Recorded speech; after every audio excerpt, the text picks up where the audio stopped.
Good evening. Welcome to Northbeat. I'm Megan Roberts. A new research project will work to find tuberculosis in Iqaluit's wastewater. Tama TB will start testing wastewater this year and continue for the next 5 years. The project was announced today in Iqaluit. It's a joint project between the Universities of Ottawa and British Columbia, the Ottawa Hospital, and Nunavut Dungavik Incorporated.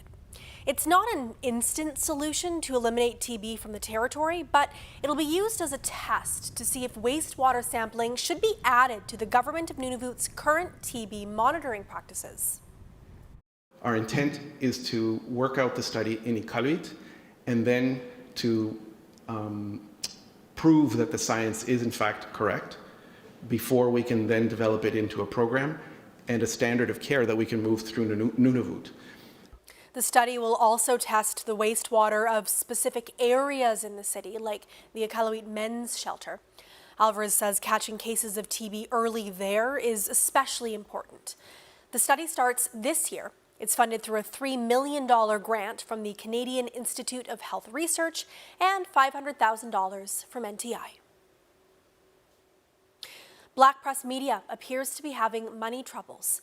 The newspaper chain publishes 150 newspapers across Canada, including papers in all 3 territories. Natalie Pressman has the latest. Black Press announced yesterday that it's filed for protection from people it owes money to. It said in a press release that will allow it to restructure so it can come back stronger. Among its papers, the Canadian-owned company owns NNSL's News North, the Yellowknife, Hay River Hub and Inuvik Drum in the Northwest Territories, Kivalliq News and Nunavut News in Nunavut, and Black Press also owns Yukon News. Don JQ is the former owner of the Slave River Journal. That paper shut down about 7 years ago, and JQ says he's hopeful for Black Press's restructuring, but more and more newspapers are going out of circulation. Well, it's a sad day. I mean, more newspapers going down. You see them routinely dying, and the implications of that for journalism are significant. And the implications of that for having a robust democracy is significant. So it's just, it's a slippery slope. Walt Humphreys is a longtime columnist with NNSL's Yellowknife paper. He says there's something special about a community newspaper. Particularly for people who aren't that digitally competent, it's how they get their information. You see the papers go over to the senior center and everybody sits there and reads a copy. Even though they could get it online and everything else, they like the physical newspaper. And then they sit around and discuss the different items and articles. It's a newspaper is much more than just providing the news.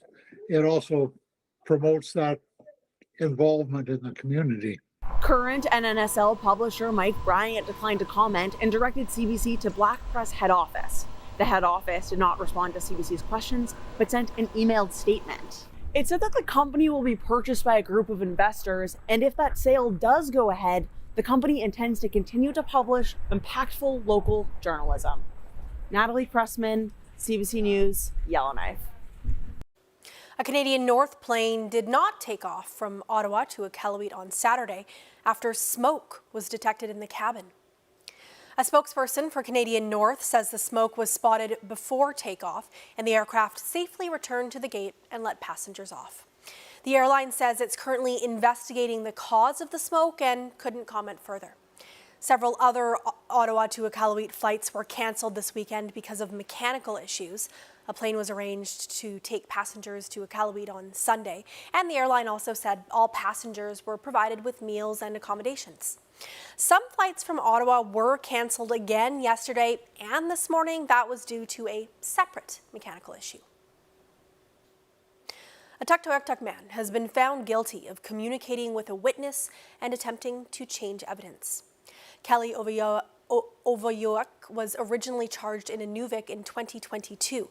Since then, he's made at least 90 phone calls to the person he's alleged to have kidnapped and assaulted, encouraging them to accept his version of events. The two were previously romantic partners. Yesterday in a Yellowknife courtroom, Justice Stephanie Whitecloud Brass agreed that Ovoyoak repeatedly attempted to manipulate the complainant.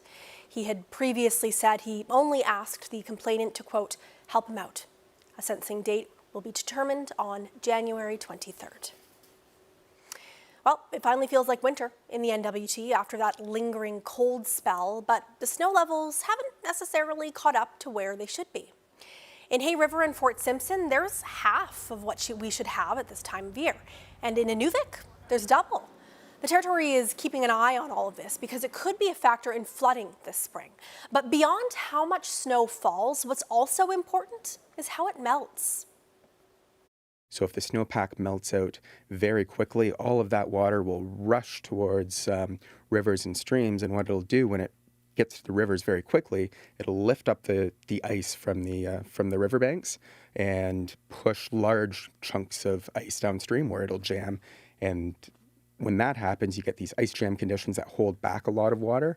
Whereas if you have a slow melt, the ice on the rivers can slowly melt away and degrade, and water has a better chance to infiltrate into the soil and slowly work its way to the river, so you don't see this rush and this massive flux of water coming into the river. Water levels before spring also play a role, and Great Slave Lake is at a historic low. The Mackenzie River has also been very low. Conan says that's due to the drought across Western Canada. An emergency fund might be a good idea for Yellowknife, but it's not on the table yet. That's what city councillors heard yesterday from administration. The CBC's Mahnur Mubarak has more.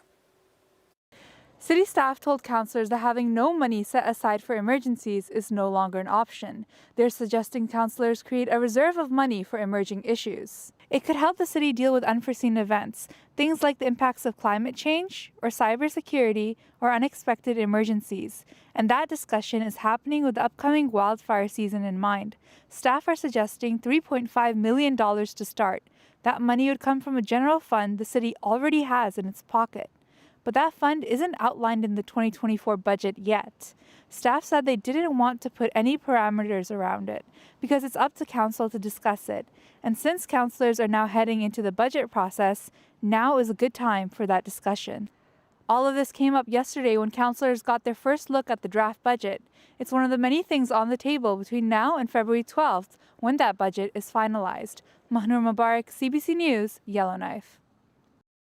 Canada's overall inflation rate ticked back up to 3.4% in December, according to the latest numbers from Statistics Canada.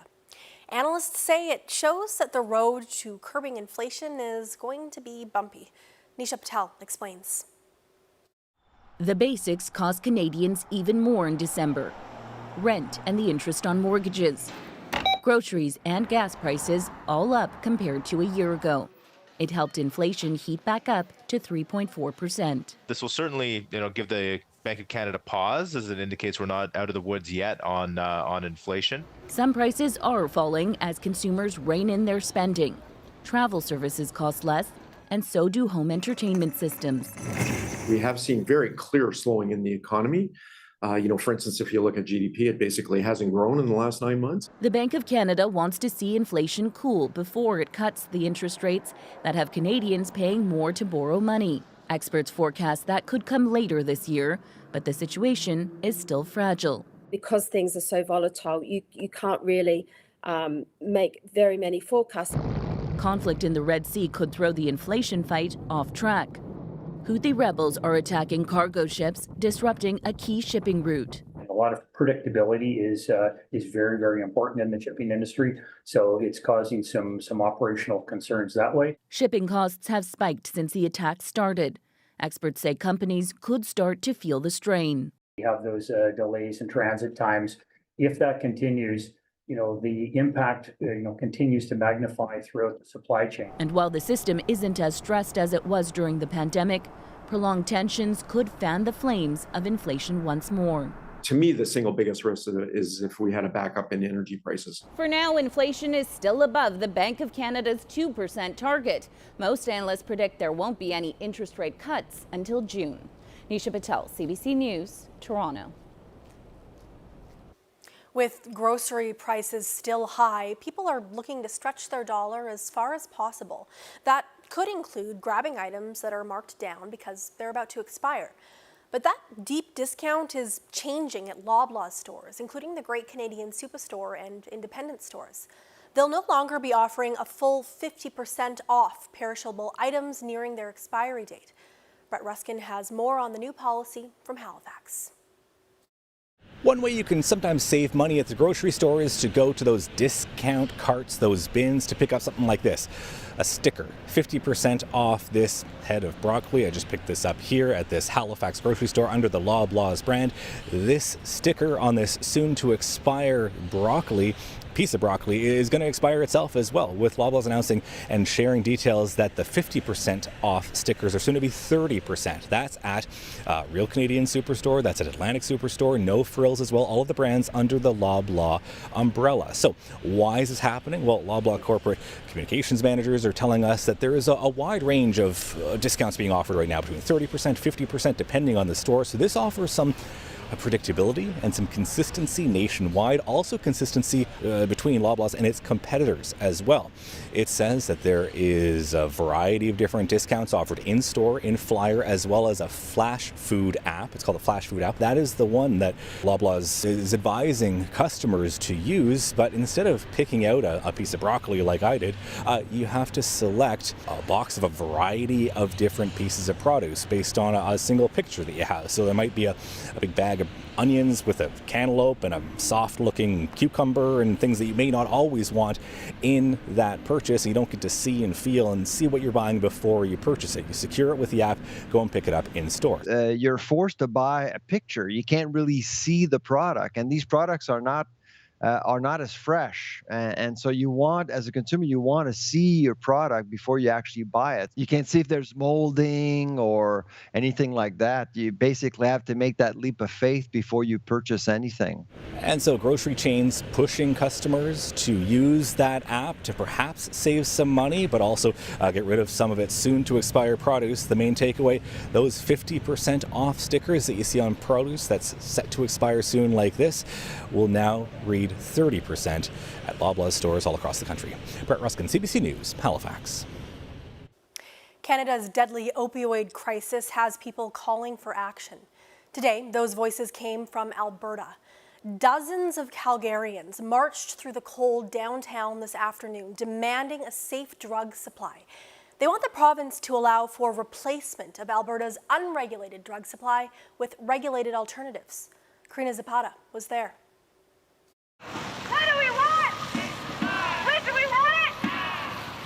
Calgarians joined advocates across the globe in a rally for safe supply. It's in support of the Drug User Liberation Front, an activist group in Vancouver that had been distributing a safe supply of illegal drugs to prevent overdose deaths. Its founders were arrested in October. Harm reduction advocate Danielle English says she believes a regulated drug supply can prevent drug poisonings. And they can actually be using what they're intending to use. And what that does is it medically supports them and help them stay alive, which really should be the goal, I think. Last year, Ophelia Black won a temporary court injunction against the province of Alberta to keep access to a prescribed safe supply. She says it changed her life, and she wants the same for others. I can confidently say that I would not still be here if not for safer supply, but beyond keeping me off of fentanyl, it also allows me to live a higher quality of life. It provides the foundation that I need to build a safe, happy, and healthy life on. In a statement to CBC, the province says safe supply programs don't have a place in Alberta. Instead, it's focused on recovery-oriented care and is building recovery communities across the province. Karina Zapata, CBC News, Calgary. At a time when so many communities are desperately seeking more doctors, Watson Lake is celebrating 2 new recruits. Cheryl Kawaja explains how a different way of doing business is attracting physicians to the small Yukon community. In many ways, Dr. Haroon Mion's story is familiar to many Northerners. I was supposed to stay for a month, then it got extended for 2 months, 2.5 months, and then when I went back to Ontario, I just wanted to go back, and my wife was super supportive of it, and she was like, why don't we just try something different? Watson Lake is a world away from Toronto. 500 kilometers from Whitehorse, a population of just over 1,000, and a rarity, enough family physicians to go around. Yeah, I mean, everyone thinks I'm crazy back in Toronto, but I think the big thing for me was when they understand the real reason, which is I wish we could provide this type of care to other parts of Canada, which is like access to a family doctor same day or the next day. In Watson Lake, the community health centre and the hospital are in the same building. The physicians work both in the clinic as family doctors and upstairs in the hospital in emergency room. Staff say that variety is appealing. We've been successful in recruiting 2 new doctors to the community and a host of new locums as well that are quite promising and keep coming back. So we're fortunate to be doing okay here compared to a lot of places across Canada. Maternity assessment. Dr. Lindsay Campbell is among the 4 physicians now living in town. She also works to help recruit new doctors like Mian. She says the model of care leads to rewarding work. So having the opportunity to spend more time with your patients, to get to know them and not be on a fee-for-service model, which is traditionally how doctors were paid, is really enticing for physicians because you're not as stressed to get the patients in and out to be able to make enough money to kind of pay for your overhead. Here we're fortunate. The government helps pay our overhead here. We get to spend time with our patients, and it's actually a super lovely community. There are challenges to rural medicine, like the distance from specialists and a lack of local nurses. The hospital largely relies on traveling nurses that rotate through. Despite those issues, the doctors say the team works closely together, which is another huge part of what makes Watson Lake appealing. That and the community itself. Yeah, less choices for food and restaurants and things like that, but I think they make it up with how welcoming and like loving they are. Cheryl Kawaja, CBC News, Watson Lake.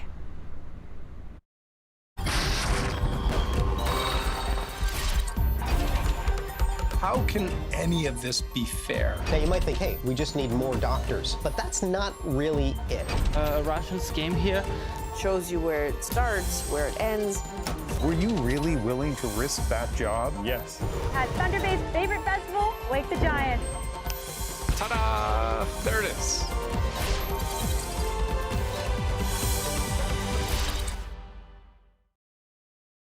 It appears we have a mystery to solve. You'll be next.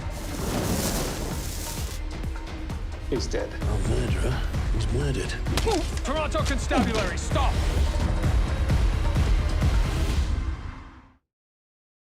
Here we go. Make it mini! I'm gonna push it, let's go. My hands are shaking. This is all very overwhelming. Don't expect anything normal. I can't believe it. I'm here.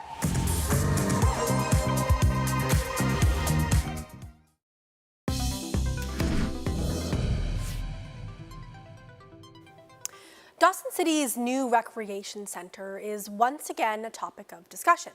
Not for its ambitious design or its hefty price tag, but for where to put it. Again, Chris McIntyre has more. If you build it, they will come, unless it's located here outside of the downtown core. I'm standing where the newly proposed Dawson City Rec Centre is slated to be built at the bottom of Dome Road.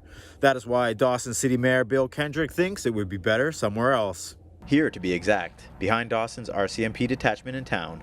Kendrick says the idea to relocate the rec center came after council learned it wasn't going to be financially feasible to have all the proposed amenities under one roof. He says projected operation and maintenance costs of $1.5 million for the new facility have council concerned. So, he thinks it's a better idea to keep it in town and closer to the other recreation options. The Yukon government has earmarked $65 million for the project, $30 million less than the latest cost estimate is for the facility. Kendrick says right now nothing is set in stone except for the requirement to stay within the $65 million budget. We're discussing a new recreation center this evening and the timeline and the work plan going forward. We do understand that a new design team is going to be contracted and put in place by March. And I think no matter the option and no matter where we're going with this, there's a lot of work to do between now and September. Kendrick says the new facility is going to take 2 or 3 years to build, so he wants to get it going sooner than later, especially as the current recreation center's lifespan is running out. In the end, it seems like another hoop that council has to jump through before any shovels hit the dirt. Chris McIntyre, CBC News, Dawson City.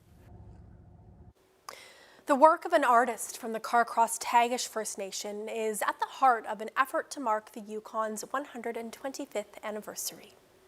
Today, the Yukon government unveiled custom medals to celebrate the anniversary. They feature original artwork by Violet Gattensby. The design is called Resilient Hearts, Insightful Vision.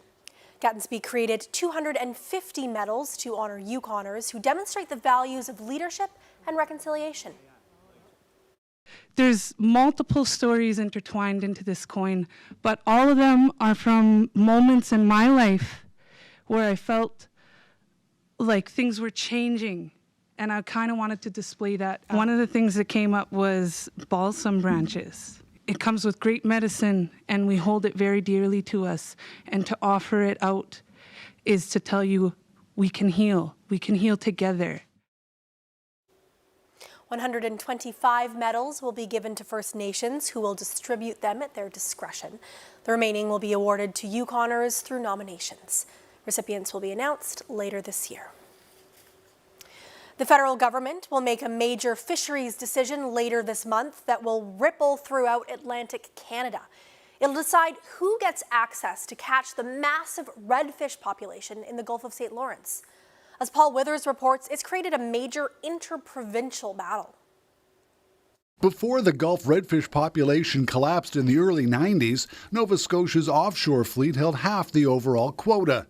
In the decades since, the companies carried out science surveys for fisheries and oceans, maintained a small fishery in adjacent areas, and spent millions on plants and licenses in anticipation of a reopening. Now that the population has rebounded, Quebec and Newfoundland interests are lobbying for a piece of the action, in part to compensate for a drastic reduction in shrimp quota for fleets in their province. This is incredibly concerning, so it's not just me that's... Nova Scotia wants Ottawa to maintain historic shares.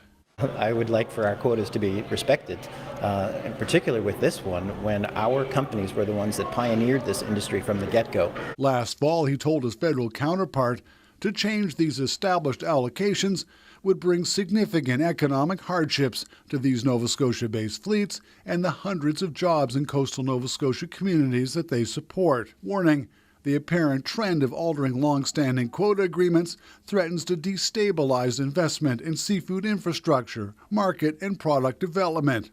Scotia Harvest spent $14 million on a state-of-the-art plant in Digby. Its president says the only decision here is the size of the quota. Who gets to catch it has already been settled. We have expected quota. We made investments around it. We've continued to make investments. Others have, not just my company, but there's been investments in boats. Licenses and quotas have been bought, sold, and transferred between different participants. I just don't see how we do without it. I don't see what the alternative is, because if those quotas are not going to be respected, if those transactions lead to some harm to communities or to existing participants in favor of others, this is a zero-sum game. Meanwhile, Federal Fisheries Minister Diane Leboutillier did not respond to Kent Smith. Her office says an announcement will be made at the end of the month. Paul Withers, CBC News, Halifax. Last weekend, the finals of a hockey tournament saw the Leafs beat the Rangers 3-2, but we're not talking about the NHL here. It was a co-ed junior hockey tournament in Rankin Inlet. The Rankin Inlet Minor Hockey Association held a local tournament last weekend for U11 and U15 players. More than 50 players hit the ice while crowds of friends and family took to the stands to cheer them on. It was a tight finish as the Leafs edged out the Rangers for the win. The competition gave the players a chance to sharpen their hockey skills and practice for upcoming tournaments, including a major event next month that'll see Rankin host teams from all over Nunavut. The deep freeze is slowly fading across Canada, and it's just in time for a Calgary tradition. Crowds gathered at the Calgary Zoo for the first penguin walk of the season. Good job, birds! 14 king penguins marched in their finest tuxedos. And in the group, the zoo's youngest penguin, 4 months and strutting its stuff for the very first time. The daily promenade is dependent on the bird's desire to walk, but generally the colony chooses to grace zoogoers with their waddles. This was supposed to start over the weekend, but it was postponed to today because of the extreme cold. You know it's too cold outside when even the penguins don't want to go out. I'm really glad they could make it out today and that we got to see it. And that is Northbeat for tonight. For news anytime, you can go to our website, cbc.ca/north. We leave you with a look at the weather across the north. Thank you for watching. I'm Megan Roberts. Have a good night.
Saul, toast is burning. Toast is not.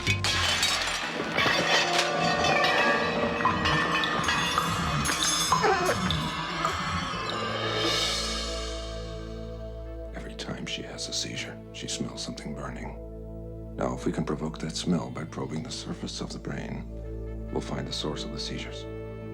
Mrs. Gold, do you feel anything? I can see the most wonderful lights. And now what do you feel? Did you pour cold water on my hand, Dr. Penfield? Now what? What is it, Mrs. Gold? Burnt toast. Dr. Penfield, I can smell burnt toast. Dr. Wilder Penfield. He cured my seizures and hundreds more. They say he drew the roadmap of the human brain. We just called him the greatest Canadian alive. Closing this case gets you one step closer to you getting back on the squad and keeping you out of prison. You're not a detective, you're a con artist. You have a driver's license, right? Of course, I have 9. If you're gonna be a cop, what would you be? Nothing. My dad raised me to be a cop. That's who I am. Stay here. You're adorable. You guys are making this entire station look like a circus. He's busy trying to solve a murder. What are you doing? Thanks for having my back. Look at you. Is this your girlfriend? This is not my girlfriend. She's way too cool to be your girlfriend. She's not way too cool to be my girlfriend. Knock, knock! Who's that? He's fired! I'm starting to think you don't know what a joke is. You're gonna eat nothing but raw spleen. Getting into peak physical shape is 50% training, 50% diet. Yeah. Never occurred to me to bring lawn chairs out here. Never occurred to the Egyptians to build the pyramids until it did. Oh! Simpler times. I set you up with a lunch date. You're deaf? I don't know sign. This feels a little wrong. If accessibility is wrong, we don't want to be right. Spicy. Oh, do tell.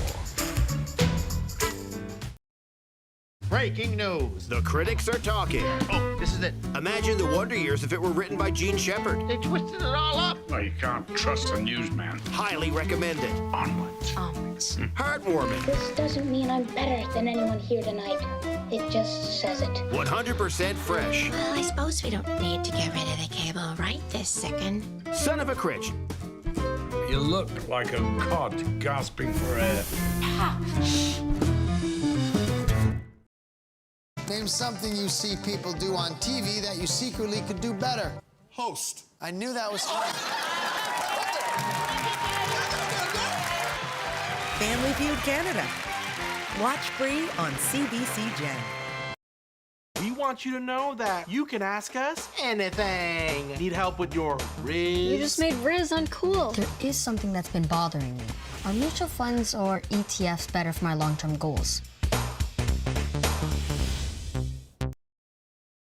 What do we know about that with Andrew Chang. I think we can explain. Watch free on CBC Gem.